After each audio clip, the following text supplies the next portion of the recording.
Sonja Kuntner je z možem Tonetom, znanim pesnikom in igralcem, vnukoma Matjažem in Jernejem in 4 pravnuki sedela na očetovi desni, sin Mitja z družino pa svojimi ženo, sinom in hčerjo na Slavljenčevi levi strani. Stoletnik je v svojem uvodnem nagovoru zbrane, med njimi sestre svoje, pred letom preminule soproge Katje, prisrčno pozdravil in tudi nasmejal. Oče je govoril, tebe bomo imenovali Egon. In jaz sem mogel odgovoriti, ali bom ali ne bom. Hči Sonja je skrbela za protokol in usmerjala kulturno-umetniški spored.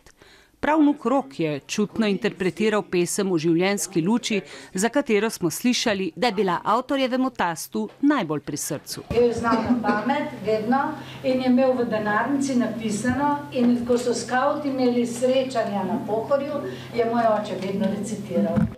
Sin Mitja je zbranim pojasnil, da je v očetovih darilnih stekleničkah zdravilni napitek iz drenovih jagod imenovan drnulovec, ki ga je potrebno uživati po kapljicah, če hočemo dočakati 100 let.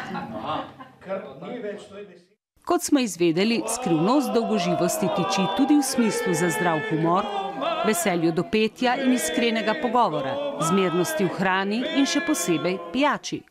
Nisem res vam povem in jaz presežem, da nisem v svojem življenju cigareto kadil.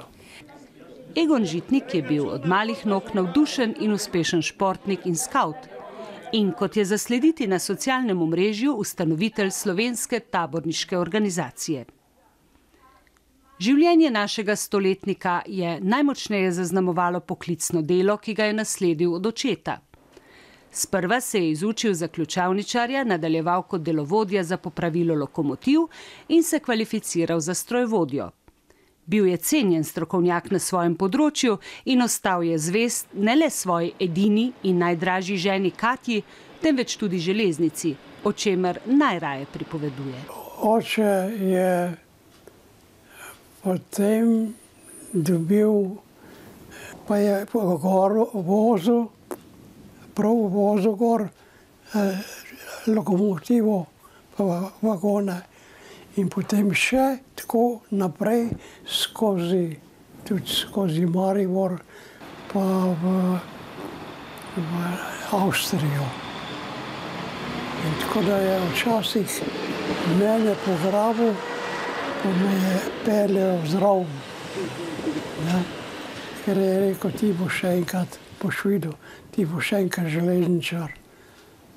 In bil sem za to. In tako se je zgodilo? Ja, ampak sem bil pa še mlad. Slavljenca smo obiskali tudi v Delavski ulici, kjer sta ženo Katjo in delno z družino preživljala svoje dokaj umirjeno življenje. Vse od leta 1945 in v njem zadnje leto živi sam. Zelo uživa v pogledu na vrt, katerega seveda v lepem vremenu tudi še ureja. In še danes seveda previdno po tem ledu radi hranite ptičke? Ja, jih hranim. Tudi celo zimo jih hranim. Egon se je sicer rodil na Reki, očetu železničarju, zato so se dosti selili. Del mladosti je preživljal v Zidanem Mostu in tja najpogosteje tudi segajo njegovi spomini. Tam smo imeli muzikante v Zidanem Mostu. In ti so vedno od spodaj, izven hiš, so prišli na cesto in kadar so odhoteli, so pa se zmenili, mi bomo tu nastopili, pa bomo ne zapeli, zaigrali. Rad je igral na violino in tokrat so mu jo prinesli s podstrešja, kar si je že dolgo želel.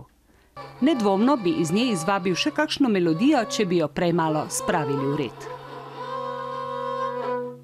Egonovi najdražji z veseljem prebirajo njegova pisma, saj je znan tudi po lepi pisavi, ki kaže na njegov miren značaj.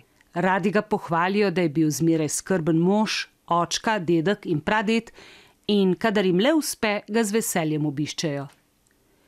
Tako je tudi tokratno slavje potekalo v vzdušju spoštovanja in ljubezni namesto brezumnega veseljačenja. In naj nam bo stoletnik, ki je sicer preživel kar 5 infarktov, tudi vsem nam za dober vzgled.